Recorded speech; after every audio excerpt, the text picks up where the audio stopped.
नमस्कार दोस्तों, हर हर महादेव। आज की वीडियो का विषय है स्वप्न में हमें बार बार भगवान क्यों दिखाई देते हैं। जब हमें एक ही स्वप्न बार बार दिखाई देता है, जैसे मान लीजिए कि हमें शिव जी का ध्यान बार बार आ रहा है स्वप्न में, या उनसे जुड़ी चीज़ें जैसे कि डमरू का नाद या ध्वनि सुनाई दे, या 3 से 5 आपकी नींद खुले और आप किसी भगवान की एक झलक स्वप्न में देख पाएँ, या फिर आप उनके मंदिर में जाकर आप उनको जल अर्पित कर रहे हैं, पुष्प चढ़ा रहे हैं।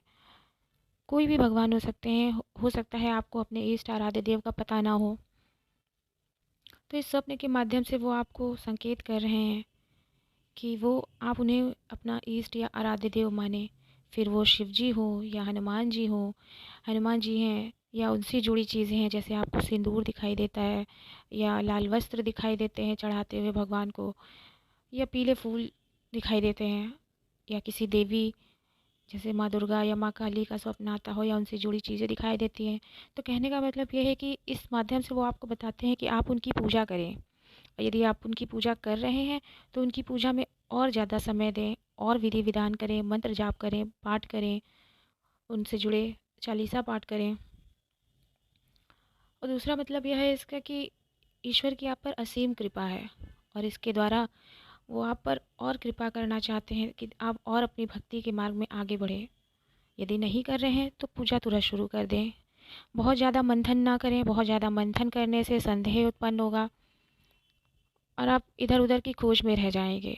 इससे अच्छा है कि जैसे ही आपको किन्हीं बातों का पता चलता है, जैसे कि आपके स्वप्न बार-बार आ रहे हैं, 1 दिन, 2 दिन, 3 दिन, आप उन्हें मंथन कर रहे हैं और मंथन में ही समय व्यतीत कर रहे हैं, तो इसका मतलब है वक़्त आपके हाथ से निकल रहा है और जो ईश्वर की कृपा आप पर आनी है, वो भी आपसे छूट रही है। स्वप्न के माध्यम से शक्ति आपको अनुभव करवाती है कि आपको उनकी पूजा शुरू कर देनी चाहिए, और यदि आप पूजन पाठ कर रहे हैं तो आपसे और अधिक पूजा लेना चाहते हैं, वो आपकी पूजा से प्रसन्न हैं, इसलिए वो शक्ति देवी देवता आपको अनुभव करवाते हैं कि आपको उनकी और पूजा करनी चाहिए।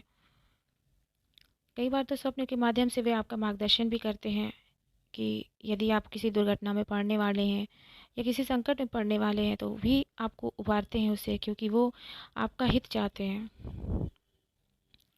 ये आपकी पूजा की ही ऊर्जा है जो आपको ऐसे अनुभव करवाती है। वैसे तो ईश्वर की कृपा के और भी संकेत हैं, जैसे दीपक की बाती का आकार, दीपक की बाती पूरी बुझ जाती है या बाकी रहती है। आपके मंदिर की सकारात्मक ऊर्जा, आपका खुद का आभा मंडल इतना भव्य और सौम्य हो जाता है कि आपको स्वयं ही नहीं पता चल पाता। लेकिन यदि कोई दूसरा व्यक्ति आपको आपकी आभा को देखता है तो वो पहचान सकता है कि कुछ तो है आपके आभा मंडल में। ऐसा अनुभव या स्वप्न दर्शन से यह मतलब नहीं है कि आप अपना गृहस्थ या पठन पाठन छोड़ दें। पर हाँ, यदि आप पहले थोड़ी देर पूजा करते थे तो अब भगवान के श्री चरणों में पूर्ण समर्पित भाव से कुछ देर और बैठें। मंत्र जाप करें, नाम जाप करें, एक ही माला सही, क्योंकि कलयुग में जो है मंत्र जाप ही आपको तारेगा। कलयुग में जागृत देवता हैं हनुमान जी।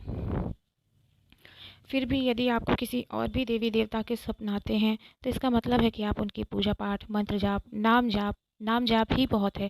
आप उनका नाम जाप मानसिक रूप से भी कर सकते हैं। ज़रूरी नहीं कि आप उस जगह पे बैठे रहें। आप अपना काम करते हुए भी मानसिक जाप कर सकते हैं, वो भी फलित होता है।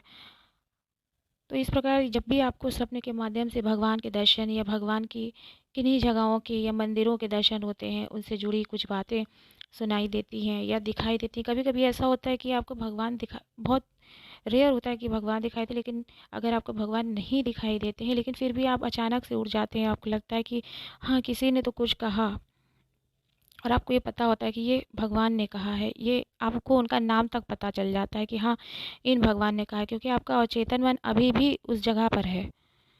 इसलिए देरी ना करते हुए तुरंत पूजा शुरू कर दें। भगवान से और भी ज़्यादा लगाव रखें।